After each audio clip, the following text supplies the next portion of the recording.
আসসালামু আলাইকুম এভরিওয়ান। এই ভিডিওতে আমরা দেখব সুপার নোডের প্রবলেম। হ্যাঁ, আমরা গত 4টা ভিডিও প্রবলেম অর্থাৎ 4টা এপিসোডে আমরা কি দেখেছি, অর্থাৎ নোডাল অ্যানালাইসিসের কিছু প্রবলেম দেখেছি এবং এই ভিডিওতে আমরা সুপার নোড সম্পর্কে জানবো। হ্যাঁ, তো সুপার নোডটা কি বেসিক্যালি, অর্থাৎ দুইটি নন রেফারেন্স। হ্যাঁ, তো নন রেফারেন্স কি মূলত নন রেফারেন্স, অর্থাৎ নন রেফারেন্স বলতে কি, আমরা এই যে একটু আগের কোশ্চেনটা যদি চলে যাই, অর্থাৎ আমরা একটা রেফারেন্স নোট ধরি নেই, এটাকে রেফারেন্স নোট। আর রেফারেন্স নোট বাদে যে নোটগুলো আছে, যে V2 V1 বা ওই এই নোটগুলো থাকে না, এগুলোকে আমরা কী বলবো, নন রেফারেন্স নোট।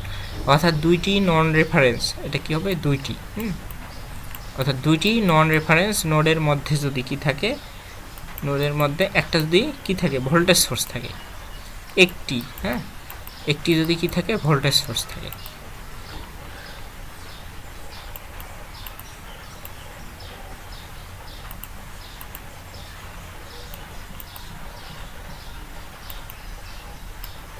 অর্থাৎ দুইটি নন রেফারেন্স নোডের মধ্যে কি থাকে, একটি যদি ভোল্টেজ নোড থাকে, সেক্ষেত্রে আমরা কি করব, সুপার নোড ইউজ করব। হ্যাঁ, এটা আমাদের মনে রাখবা। আই রিপিট, দুইটা নন রেফারেন্স, অর্থাৎ রেফারেন্স হলে হবে না, নন রেফারেন্স হতে হবে। হ্যাঁ, নন রেফারেন্স নোডের মধ্যে যদি একটি ভোল্টেজ সোর্স থাকে, অর্থাৎ দুইটা নোডের মধ্যে, অর্থাৎ নন রেফারেন্স নোডের মধ্যে ভোল্টেজ সোর্স থাকলে সেক্ষেত্রে আমরা কী করব, সুপার নোড ইউজ করব। সো আমরা একটা প্রবলেম দেখলেই আমরা বিষয়টা আরও বুঝতে পারবো। হ্যাঁ, আচ্ছা, সো আমরা সুপার নোডের একটা প্রবলেম দেখি।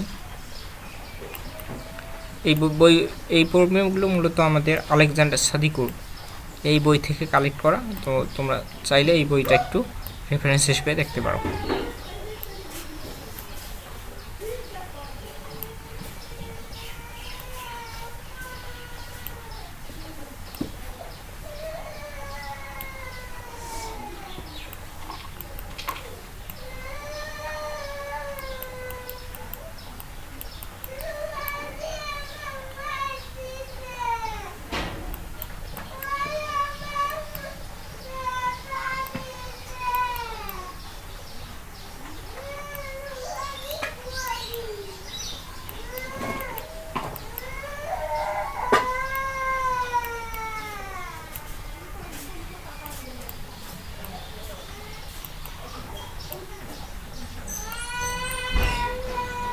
সো দেখো, আমি এই কোশ্চেনটা এখানে উঠাইলাম। এটা ছিল আমাদের একটা কোশ্চেন এবং এখানে একটা পয়েন্ট দেওয়া আছে, এই নোডের মানটা V1 এবং এই নোডটা V2 ডিটারমিন করা দেওয়া আছে। হ্যাঁ, যদি ডিটারমিন করে দেওয়া না থাকে তাহলে আমরা ধরে নেব, যে কোনো ইচ্ছা মতো আমাদের নোটগুলো ধরে নেব। আচ্ছা, ঠিক আছে। আচ্ছা, তাহলে দেখো আমাদের এখানে সুপার নোট বলেছিলাম না, অর্থাৎ দুইটি নন রেফারেন্স। দেখো এখানে একটা নোট দেওয়া আছে V1, এটা কিন্তু রেফারেন্স নোট না। অর্থাৎ রেফারেন্স নোট মূলত কোনটা, অর্থাৎ যেটা গ্রাউন্ডের সাথে থাকে। হ্যাঁ, এটাকে 0 ভোল্ট ধরে নিই। অর্থাৎ দেখো এখানে দুইটা নন রেফারেন্স নোট V1 এবং V2, এই দুইটার মধ্যে দেখো একটা ভোল্টেজ সোর্স আছে।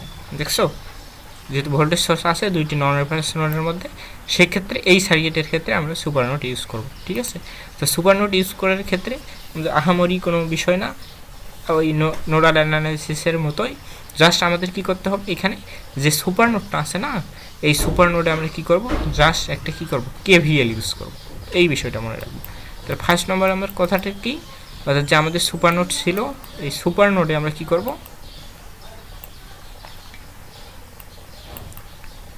সুপার নোডে আমরা কি করব, KVL ইউজ করব।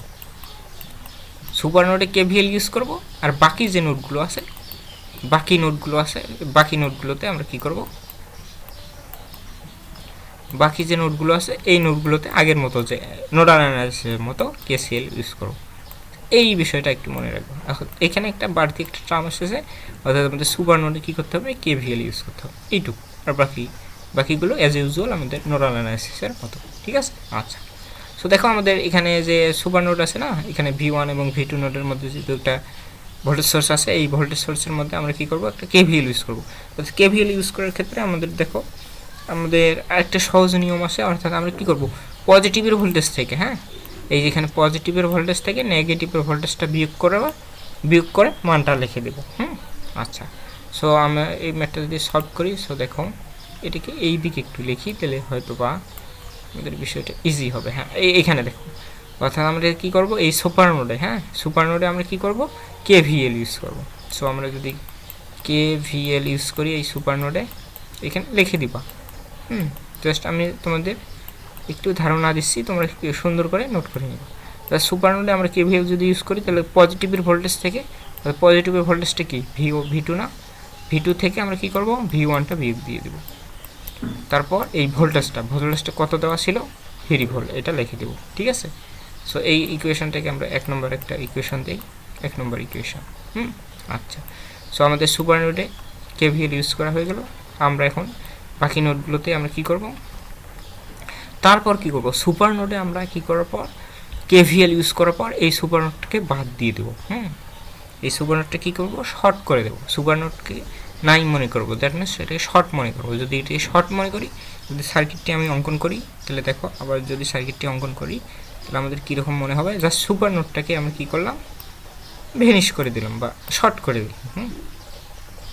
আচ্ছা, এটাকে মান দেওয়া আছে 2 ohm, 6 ohm, 4 ohm, 7 volt, 3 ohm, এবং এই ভোল্টেজটার মান দেওয়া আছে কত, V1।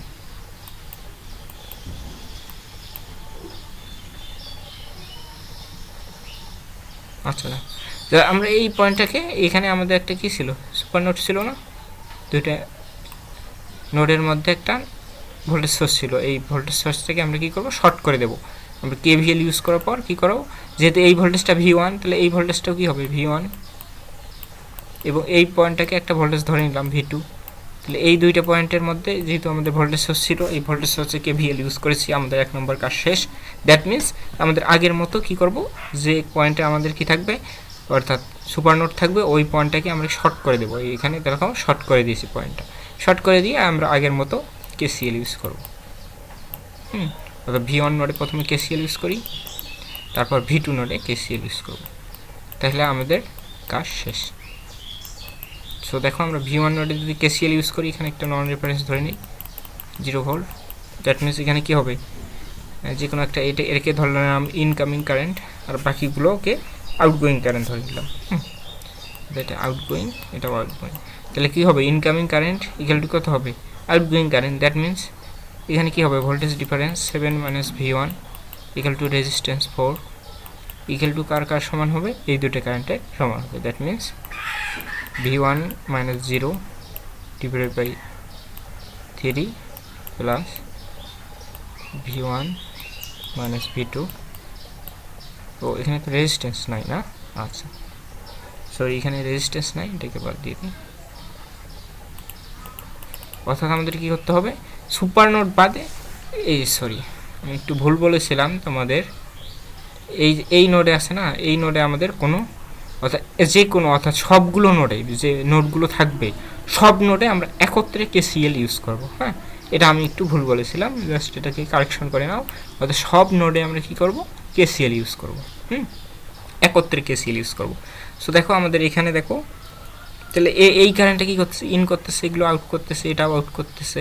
দ্যাট মিনস এটা তো নাই, তো দ্যাট মিনস এইটাও কী করলাম, ধরলাম এটাও আউট করতেছে, এটাও আউট করতেছে। দ্যাট মিনস এটা V2 থেকে এটা আউট করতেছে, এই কারেন্ট দুটো, আর এই কারেন্টের মধ্যে তো কোনো কিছু হবে না, ইন আউট কিছুই হবে না। এই দুটার মধ্যে সুপার নোড ছিল, এই কারণে এই দুটার মধ্যে কোনো ইন আউট হবে না। জাস্ট এই দুইটা বাদে, অর্থাৎ সুপার নোড বাদে শর্ট করে দেওয়ার পর যে V1 যে V2 নোডগুলো থাকবে, এই নোড থেকে কোনগুলো ইন করতেছে এবং কোনগুলো আউট করতেছে এটা ডিটারমিন করতে হবে। করার পর সবগুলো নোডে একত্রে আমাদের KCL ইউজ করতে হবে। সো দেখো এখানে ইন করতেছে এইটা, আর বাকি সবগুলো দেখো আউট করতেছে। দ্যাট মিনস বাকি সবগুলো একত্রে লাগবে। দ্যাট মিনস এটা কি হবে, V2, এখানে দেখো এই যে V2 আছে, V2 minus reference node 2, sorry reference node 0/2 plus এখানে আছে V2/6, সরি V2 - 0/6। ঠিক আছে, আমরা বুঝতে পারছি এইটুকু। যদি বুঝতে অসুবিধা হয় অবশ্যই কমেন্ট করবো, আর ভিডিওগুলো একটু বুঝতে অসুবিধা হলে পজ করে দেখবা, তাহলে আরও বিষয়টা ক্লিয়ার হয়ে যাবে। সো এইটুকু আমাদের ছিল। সরি, আমরা যদি এটাকে আউটগোয়িং না ধরে, এটাকে ইনকামিং না ধরে, আমরা যদি আউটগোয়িং ধরি, হ্যাঁ, তাহলে বিষয়টা আমাদের ইজি হয়ে যাবে। সো এটাকে ইনকামিং ধরলে আমাদের ঝামেলা হতে পারে, এটা আউটগোয়িংয়ে ধরি, হ্যাঁ, সবগুলো আউট করতেছে, ধরলাম V1 V2 নোট থেকে সবগুলো আউট করতেছে, হ্যাঁ, তাহলে আরও বিষয়টা আমাদের ক্লিয়ার হয়ে যাবে। ঠিক আছে, আচ্ছা, তাহলে এইদিকে একটা 0 দেওয়া লাগবে, এটা আমাদের বিষয়টা অনেক ইজি হয়ে যাবে। দেখো, অর্থাৎ V1 V2 থেকে সবগুলো ধরলাম আউট হইতেছে, তাহলে আউটগোয়িং কারেন্টের যোগ সামেশনটা কী হবে, 0 সমান হবে। দ্যাট মিনস এটাকে যদি আমরা লসাগু করি তাহলে আমাদের কী হবে, লসাগু করলে 16, এইখানে আরেকটু সিম্পলিফাই করতে পারি, এটাকে 7/4 লিখতে পারি, মাইনাস V1/4 লিখতে পারি, আর এটাকে কী লিখতে পারি, V1/3 plus V2/2 plus V2/6, ঠিক আছে, ইকুয়াল টু 0। দ্যাট মিনস এখানে যে এই সংখ্যাটা আছে, এই সংখ্যাটাকে আমরা কী করতে পারি, ডানে প্রেরণ করতে পারি। যদি ডানে প্রেরণ করি তাহলে আমাদের এখানে কি হবে, সো যেহেতু আমাদের এইখানে, এই যে আমি একটু ভুল করেছি, এখানে সবগুলো আউটগোয়িং ধরি নাই, দ্যাট মিনস এটা যদি আউটগোয়িং হয় তাহলে V1 থেকে 7টা বিয়োগ হবে, দ্যাট মিনস V1 - 7 হবে, এটাকে -7 না, ঠিক আছে। আচ্ছা, তাহলে এটা কি হবে, V1, তাহলে এই দুটো কী হবে, এখানে মাইনাস হবে আর এখানে প্লাস হবে, ঠিক আছে। আচ্ছা, তাহলে এইটাকে ওই দিকে পার করে দিই, তাহলে এখানে কী হবে, V1 + 4 plus V1/3 plus V2/2 V2/6 equal to কত হবে, 7/4। সো এটাকে লসাগু করলে আমাদের কী হবে, মানটা পেয়ে যাব। সো দেখো এখানে V1 কয়টা আছে, 2টা আছে, দ্যাট মিনস এই দুটোকে যোগ করলে লসাগু করলে কত হবে, 7/12, একটু লসাগু করে নিবা, V1 প্লাস এই দুটিকে যদি লসাগু করি, অর্থাৎ আমরা এই দুইটা লসাগু করব, কারণ এই দুটো V1, এই দুটো V2, যদি এই দুটোকে লসাগু করি তাহলে কত হবে, 7/12 V1, আর এটাকে লসাগু করলে আমরা হবে 2/3 V2 ইকুয়াল টু 7/4। সো এই দুটিকে যদি আমরা ক্যালকুলেট করি তাহলে আমরা কী করতে পারবো, এটাকে 1 নম্বর, এটাকে 2 নম্বর ইকুয়েশন, আমরা আগে একটা ইকুয়েশন পেয়েছি, এই যে দেখো সুপার নোডে যে কেভিএল ইউজ করার পরে, এটাকে ইউজ করার পরে আমরা এখানে একটা ইকুয়েশন পেয়েছি, এটাকে 1 নং 2 নম্বর, এবং 1 এবং 2 নং সমীকরণটি যদি আমরা ক্যালকুলেটারে সলভ করি তাহলে আমাদের মানটা পেয়ে যাব, অর্থাৎ V1 নোডের মানটা পেয়ে যাব কত, -0.2 ভোল্ট, V2 পেয়ে যাব 2.8 ভোল্ট, অর্থাৎ আমাদের ভোল্টের মান অর্থাৎ অলওয়েজ পজিটিভ, এই কারণে আমরা এই নেগেটিভ চিহ্নটাকে নেগলিজিবল ধরে নেব, হ্যাঁ। আচ্ছা, সো এখান থেকে আমাদের মানটা বের হয়ে গেল, অর্থাৎ V1 V2 নোডের মানটা বের হয়ে গেল। এই ছিল আমাদের সুপার নোডের প্রবলেম। যদি সুপার নোডের প্রবলেমের বিষয়টা যদি অস্পষ্ট থেকে থাকে তোমাদের মাঝে, তো অবশ্যই কমেন্ট করবে, আমি নেক্সট ভিডিওতে আরও সুন্দর ক্লিয়ারলি তোমাদের কি সুপার নোড সম্পর্কে আরও ক্লিয়ারলি ধারণা দেওয়ার চেষ্টা করব। সো এই ভিডিওটা এই পর্যন্তই ছিল। That's it for today. আল্লাহ হাফেজ।